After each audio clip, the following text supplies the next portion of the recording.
दिल्ली में 8 साल पहले अपनी प्रेमिका की हत्या करके भागे आरोपी को भारत नेपाल सीमा से गिरफ्तार कर लिया गया है। पुलिस ने सोमवार को ये जानकारी दी है। वो नेपाल की एक जेल में बंद था और वहां हाल ही में हुई अशांति के दौरान जेल से भाग गया था। उसके बाद उसे बिहार में रक्सौल से गिरफ्तार कर लिया है। पुलिस के मुताबिक 16 नवंबर 2017 को अर्जुन कुमार और भोला अपनी प्रेमिका को कथित तौर पर कई बार चाकू मारने के बाद गला रेत कर हत्या कर दी थी और उसके बाद फरार हो गया था। उस पर 1 लाख रुपए का इनाम था। पुलिस ने बताया कि फरार होने के बाद अर्जुन ने नेपाल में भी जघन्य अपराध किए, जिसके लिए उसे 25 साल की जेल सुनाई गई थी। पुलिस उपायुक्त हर्ष इंदौरा ने कहा कि अर्जुन और उसकी प्रेमिका न्यू अशोक नगर में एक ही इमारत में रहते थे। जब प्रेमिका ने अर्जुन से शादी करने से इनकार कर दिया और उसके परिवार ने उसकी शादी कहीं और तय कर दी, तो अर्जुन ने कथित तौर पर उसकी हत्या कर दी। अधिकारी ने बताया कि व्यापक तलाशी के बावजूद अर्जुन का वर्षों तक कोई पता नहीं चल सका। उन्होंने कहा, जांचकर्ताओं को बाद में पता चला कि वो नेपाल भाग गया है, जहां उसने एक और जघन्य अपराध किया। 2017 का न्यू अशोक नगर थाने का, इसमें एक आदमी है जिसका नाम है अर्जुन एलियस भोला। इसने उस टाइम पे मर्डर हुआ था एक लड़की का जो इसकी गर्लफ्रेंड थी, और ये 2017 से एब्सकॉन्डिंग था, अभी तक 2025 तक नहीं मिला था।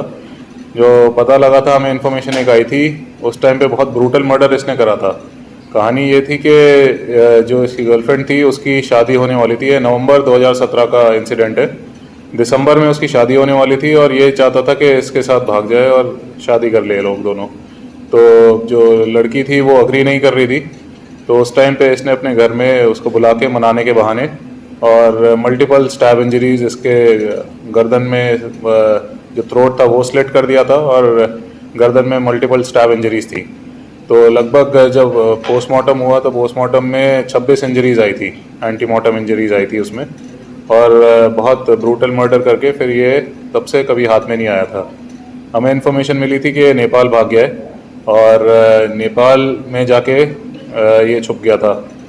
फिर एक इन्फॉर्मेशन हमें पता लगी कि ये आदमी वहाँ पर भी एक सिमिलर मर्डर उसने करा था, वहाँ पर भी मर्डर के लिए बंद हुआ था और वहाँ पे 25 साल की उसको उम्र कैद हो रखी थी। वहाँ पे इसका एक दोस्त था नौशाद का सिमिलर एक मैटर था। इसकी एक गर्लफ्रेंड थी नौशाद की, उससे शादी करने का मैटर था। तो उसमें जो लड़की की मदर थी वो रेजिस्ट कर रही थी, तो उसके बाद नेपाल पुलिस ने इसको पकड़ लिया था। तो ये वहाँ पर नेपाल की जेल में था और अभी रिसेंटली जब एजिटेशंस हुए तो वहाँ पर जेल ब्रेक हुआ नेपाल में, जो अभी ऑनगोइंग भी है एजिटेशन। तो उस एजिटेशन के दौरान ये वहाँ से जेल से भागा और ये इंडिया एंटर हो गया। तो इसने जैसे ही बॉर्डर पार करा, हमें इन्फॉर्मेशन मिल चुकी थी। हमारी क्राइम टीम ने बड़ा स्विफ्टली उसको वहाँ पे एप्रीहेंड करके बिहार से रक्सौल बॉर्डर से यहाँ पर दिल्ली लेकर आ गए। सर, ये नेपाल से कैसे एंटर किया इंडिया में और कैसे जहाँ आपने इसको गिरफ्तार किया वहाँ तक कैसे पहुँचा? ये नेपाल से काफ़ी सारे लोग अभी जैसे एजिटेशन चल रहे हैं तो साथ में मूव हो रहे हैं इंडिया की तरफ। तो इंडिया हमेशा से असाइलम देता रहा है ऐसे लोगों को, तो ये बॉर्डर के रास्ते से आया है। तो एक बार वो एग्जामिन करना ज़रूरी है कि सच बता रहे कि झूठ बता रहे, सही रास्ते से आया है कि नहीं।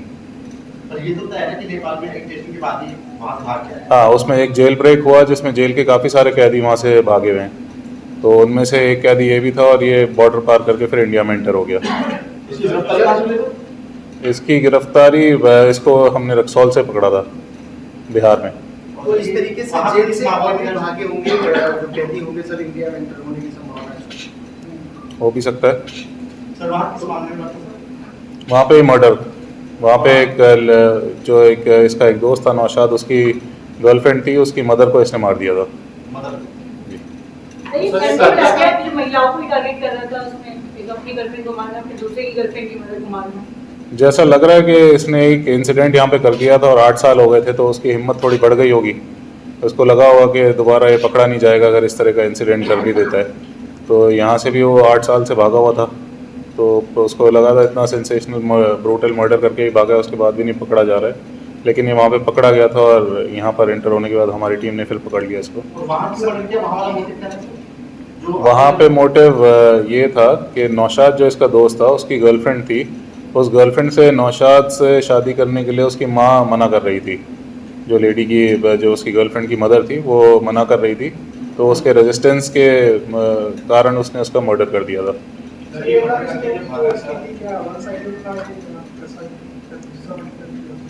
कौन सा वाला, इंडिया वाला?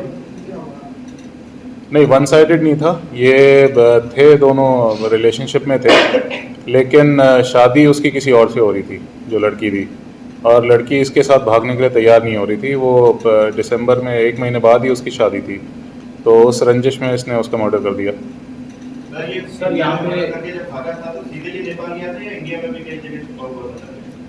ये मेरे ख्याल से इंडिया में कुछ टाइम पे तो रहा है, जैसा अभी हमें पता लग रहा है बातों से, और उसके बाद कुछ समय बाद ये नेपाल भाग गया था। ये इनिशियली केस वहीं पीएस अशोकनगर में ही था, न्यू अशोकनगर में। ये क्राइम में केस ट्रांसफ़र हो गया 2022 में, और अभी भी ये क्राइम ब्रांच में ही है, हमारी टीम के पास नहीं है, लेकिन क्राइम के पास ही है केस। सर ये करता क्या है इंडिया में, और ये लड़की जो गर्लफ्रेंड थी इसकी, तो वो क्या कैसे इनकी मुलाकात है थोड़ा? ये इसका जो फादर थे वो वेजिटेबल वेंडर थे, सब्जी बेचने का काम करते थे इस लड़के के, जो अक्यूज्ड है। तो इनका कुछ एक्सीडेंट हो गया था, काफ़ी सीवियर एक्सीडेंट हुआ था, तो उसके बाद ये लोग अशोकनगर शिफ्ट हो गए थे, न्यू अशोकनगर में। तो ये लड़की और लड़का दोनों सेम बिल्डिंग में टेनेंट्स थे, तो वहाँ पे इनकी मुलाकात होती है, और फिर कुछ टाइम बाद जब इनका अफेयर थोड़ा उजागर होता है और पेरेंट्स को पता लगता है, तो लड़की दूसरी बिल्डिंग में शिफ्ट हो जाती है, लेकिन इनका अफेयर जो था वो कंटिन्यू रहता है। और जब ये लोग नहीं इनकी बनती है, तो फिर पेरेंट्स उनकी लड़की की शादी तय कर देते हैं। तो ये आसपास में ही रह रहे थे, और जब मर्डर भी हुआ तो उसने अपने पास अपने रूम पे उसको समझाने के लिए बुलाया हुआ था, और जिस दिन इंसिडेंट हुआ उसके अगले दिन जब शक के तौर पे ताला लगा के अपने रूम पे भाग गया था। तो जब लोगों को लगा, अलार्म हुए कि इनका चलता रहा है, पहले भी झगड़ा चला है, तो जब ताला तोड़ के उसमें अंदर घुसी पुलिस, तो उनको डेड बॉडी मिली उसकी। ये इसका पहला ही क्राइम है, इससे पहले कोई प्रीवियस इन्वॉल्वमेंट नहीं था। जो दूसरा है नेपाल में जो जेनजी का प्रोटेस्ट वगैरह चल रहा था, उसमें जो कैदी भागे थे उन्हीं कैदियों में ये भी था? जी बिल्कुल, अभी जो ऑनगोइंग एजिटेशन है वो उसी में नेपाल के जो कुछ कैदी भागे हैं उनमें से एक ये भी है। सर नेपाल में किस पहचान से रह रहा था? नेपाल में इसी नाम से रह रहा था, नाम नहीं चेंज करा था। वहीं पुलिस उपायुक्त का ये भी कहना है, नेपाल में हाल ही में हुई अशांति के दौरान अर्जुन जेल से भाग गया। खुफिया जानकारी मिली, भारत में घुसकर बिहार में अपने पैतृक स्थान जाने की कोशिश कर रहा है। इसके बाद एक टीम को सीमा पर तैनात किया गया और उसे रक्सौल से गिरफ्तार कर लिया गया है। देश विदेश की तमाम बड़ी खबरों के लिए देखते रहें किनी टाइम्स। वीडियो को लाइक करें, चैनल को सब्सक्राइब करना ना भूलें।